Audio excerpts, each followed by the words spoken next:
When you see kind of single names, NVIDIA yesterday really turned around the market here. You're looking at NVIDIA today trying to notch its fourth day of gains. Let's see if they can get there. It's been kind of staggering in the early trades.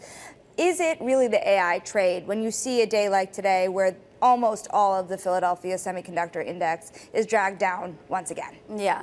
Well, I think there are two main stories or maybe questions that the market participants are trying to game out. The first one is, are we headed into a recession or are we not? And that's why you've seen the defensive sectors like utilities, for example, really outperform since about the middle of July.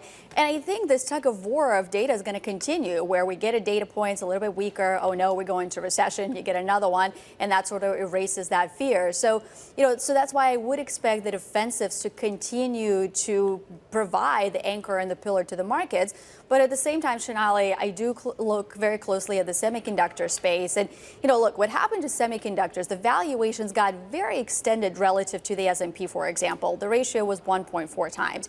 Utilities, by the way, were quite cheap to the S&P. And so that has started to reverse over the last several months. So semis have come back down to earth in terms of valuations. They're not quite in line with the S&P. They're still expensive relative to their 10-year averages. But if you look at the multiple adjusted for growth on semis, it's actually below the long-term averages. So I think investors need to look at that very closely and say, well, do they expect the growth in semiconductors to continue?